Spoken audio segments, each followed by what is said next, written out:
So now that takes us to the last step, which is what I just call scale, baby, scale. I love this part. And I don't mean send more emails or get more people on your list to send emails to. That's not what we're talking about here. Because if you have gotten to the place where you know how to talk to people in a way that resonates and ultimately moves them towards a conversion, well, then you have the keys to the kingdom.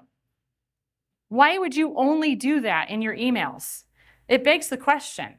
And it's interesting because I didn't used to think about it like this until we started having client after client after client who'd be partway through the program and they would say, okay, so wait, what you're teaching me, I can do that in other stuff too, not just emails, right? And I'm like, yeah, absolutely. And why would you not want to? Because if it resonates and moves them towards a conversion, email is just one channel. Some people like text. Some people are seeing you on social media. Some people are, attending an event, I suppose. Attending an event. There you go. So why would you only use those strategies in your emails? Plus, it creates an incongruent experience if you're doing that.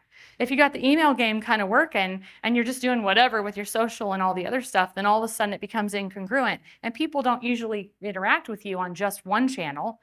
They interact with you on multiple channels usually. So the conversation actually starts at the source of traffic. Where are they first entering your ecosystem? Is it the lead magnet? Is it the Facebook ad that you put out there with the lead magnet and they click on the learn more and boom, first time they enter your ecosystem, they're filling out that very first contact form or lead form? That's the source of traffic. Or was it a referral? Somebody came through Messenger. A lot of our people, we get referrals all the time. A lot of them come through Messenger. It starts at the source of traffic and then it continues with each discrete action or non-action. And that's where you're starting to gather all of that intel. You're starting to tag, add tags, remove tags, you're giving points, you're documenting dates, you're moving them around in different buckets because they're creating that marketing journey of their own design. So they opt in for something, maybe they opt in for something else, maybe they get a 4-part video series for you as a tripwire or something, maybe they attend a virtual event, maybe they hop on a sales call or get on a webinar. On the webinar, did they just register and not attend? Did they click into the webinar and leave early? Did they stay through the pitch? Different, very different. 5-day challenge, same thing, like all of this stuff. So as you're thinking about this, think about all of the different data points that you can collect along the way. And once you start to build this out, it's not like an all or nothing. There's no perfection around it. You just start to go, I wonder how this could change things for me if I just started to collect this one extra piece of data. What if I just added this one extra piece of data in? Like for instance, with this video production company, one of the things that I added in fairly early on is I wanted to know if somebody had opted in more than once. They have one lead form for everything. It doesn't matter whether you come in through whatever ad they're running. They do Facebook and Google. They have stuff on TikTok. And then they also have a website. But it's all the same form. Doesn't matter how you come in, you're going to land on that same form. So what I wanted to understand is how many people had filled out that opt-in form more than once. Because what I learned after pulling all that data together was that if someone had opted in 2 or more times, they were 3 times as likely to buy in a third the amount of time. They were ready. Now, it makes sense. Like when I say it out loud, you go, okay, well, yeah, that makes sense, right? But it's also a little bit of an aha moment because now it makes sense why I would also want to know if this was your second or subsequent time of opting in. Because the more you opt in, the more I know you're closer to the whole. And I don't want to know just that you opted in a second time or a subsequent time. I want to know when. So we have clients for that client that have opted in a year or more ago. Actually, there was just a major 6-figure deal that they got off of somebody that had opted in 2 years ago and opted in again recently. Major 6-figure deal for them. And of course, what am I going to do when that happens? The minute someone opts in a second time, we're not just like, oh, look, it's a lead. No, it's a fire. Let's get that thing going. Let's hot ticket that. So we're making sure that the sales rep is notified immediately. Hey, Joe Smo just opted in a second or subsequent time. Fish on. Get on it, buddy. Like drop whatever you're doing with the guy that just opted in last week that you've been trying to get on a call for 6 days now and move over here because this is where the stuff's happening. And then start thinking bigger. Go bigger. Everything we're doing, go bigger. Somebody, I think it was Josh, was challenging me something about my age and golf, and I don't understand all the details. But remember when I said my number for opens is 55, like I need to be at 55 or I'm not happy? He said, think of it as your age and make that a competition for yourself. He also knows that I'm a competitive person. So I'm 54. He's like, what if when you're 56, 56 is your new number? What if when you're 57, 57 is your new number? Like start doing the games with yourself. But think bigger is really the key to this whole thing. So what about SMS? Can you talk to them in the ways that's working in email through SMS? Absolutely. What about your funnels? What about your lead magnets? What about your webinars? What about your website? That company I told you about, a few months into our engagement, as we started to collect all of this data, I went and spent a couple of days out with them at their headquarters. And oddly enough, their team, their director of sales came to me on the first break and he said, I thought you were just coming out here to like take all our email copy apart and sort of help us rewrite everything. I'm like, no. We're probably not even talking about copy for 2 days straight. Like we're not even talking about your emails right now.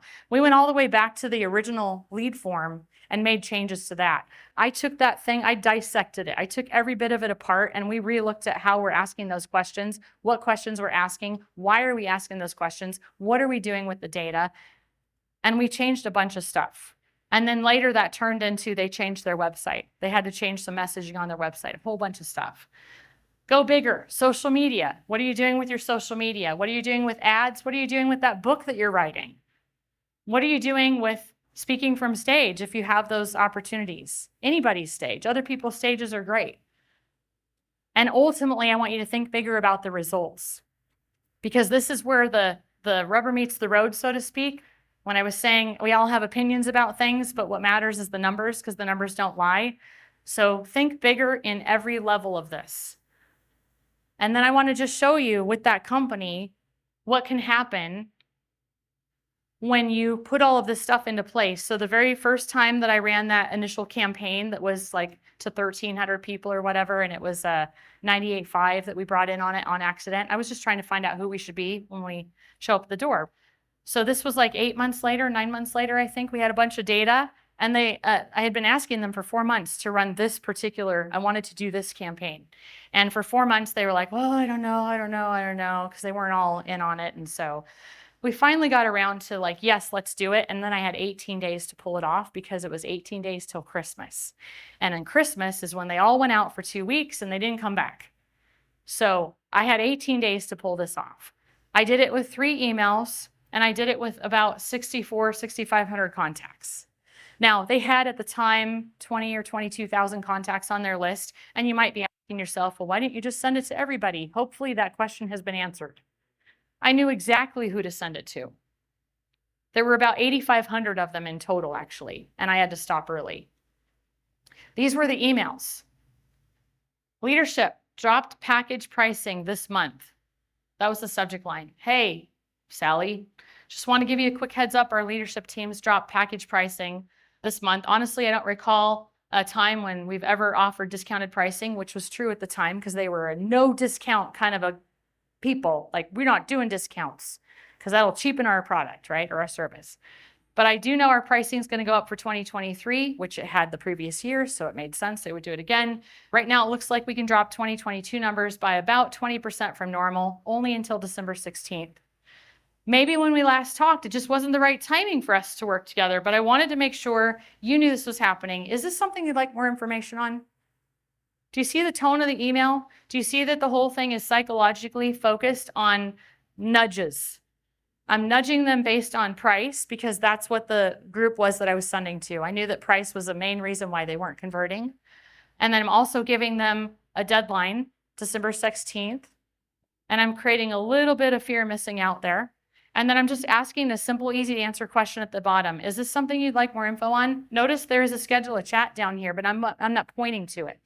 That was email number 1. Email number 2, by the way, it was from the sales rep because we found out a long time before that the sales rep's the one that plays, right? That's the one that gets the most opens. Second email, hey, first name, sent you an email a few days ago about the price drops coming. Just wanted to make sure you saw it. And they can pretty much see that in the subject line, just making sure you saw this before they open the email. So there's the psychology of the open. It's official, because before we said they're thinking about doing this thing, it's going to be around this amount. It's official. Team's giving us options to drop the numbers just till the end of the year, though. Some as much as 20%, which is way more than I've seen previously. Just kind of like putting some context around it. We have till Friday, December 16th to lock it in. You don't have to start immediately, but we would need a commitment to lock in the numbers. Oh, by the way, I didn't say that, but that's kind of the effect here. Come January, prices will increase like last year. This is just how it works. Now we're talking to marketers, we're talking to CMOs and directors of marketing and stuff, so they understand marketing. Like, we're not going to pull their wool over their eyes. Hey, this is just how it works. Big push at the end of the year, a reason to act now, little fear of missing out. Marketers, right? I made fun of myself. I wrote the email, the salesperson sent it. Successful businesses sometimes wait. Notice I'm creating a new identity here. Successful businesses. The average business does this. A successful business does this. Successful businesses sometimes wait on purpose, because that's smart.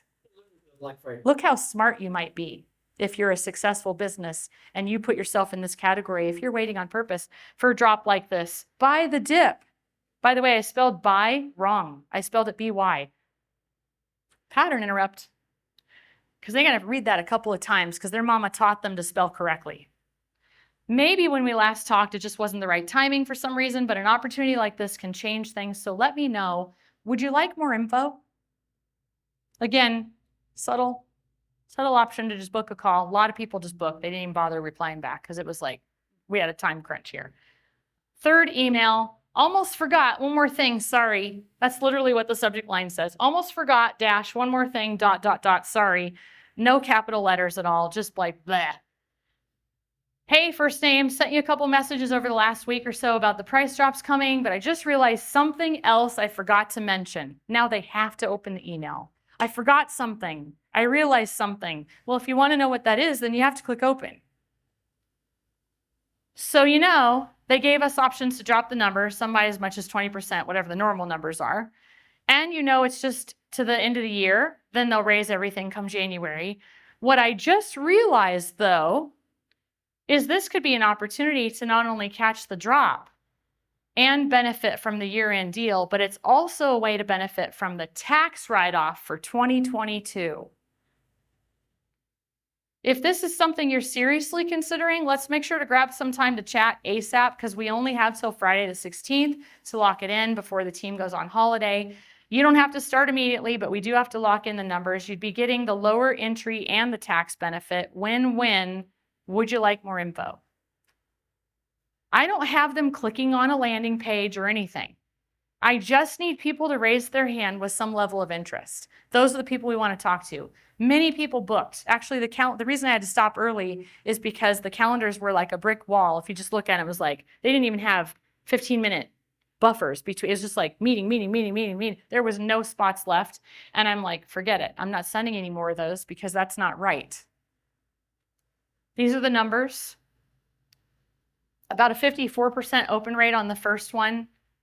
This says 6,439. I guess two more people must have gotten an email late, but anyway, 54% on the opens. And again, I don't care what the clicks are because we didn't have anything in there to click on except for a calendar link, and I just don't care. I don't care what the reply rate was either because sometimes people didn't reply to the email, they sent a text because that's their preferred method of communication. We talk to them in both, so they might see the email and go, what? And they're not going to send an email. They're just going to be like, hey, I'm going to text them. So I just don't care about that. What I care about is what happens at the end. Here's the second one, 60.15 open. Third one was 57.6. So you can see they're all kind of in the same general arena. That's what it turned into. That month's revenue was 1.026 million. They hadn't hit that number for about 7 or 8 months. It was fun. It was a lot of fun, you guys. But what was even more fun was in the Slack channel, as they were telling me how this was going for them, they were like, oh my gosh, this is so amazing. And I would say, what are the numbers? What are the numbers? Because the numbers don't lie. I want numbers. So they would say, we have over 50 SOWs out. And I'm like, holy shnikes, and we're still sending? Your calendars are brick wall. You get over 50 SOWs out. Statements of work, basically a proposal, the contract that the person needs to sign. And people were just coming at it left and right. I was like, holy moly. So actually, a couple of days ago, this company, the director of sales said, hey, I think it's time to start thinking about doing that thing you did last year. Yes, it is, Ian. Very much. It's very much that time. Anyway. All right. So that hopefully that gave you like the full picture across the 3 days. You guys are awesome. Thank you very much.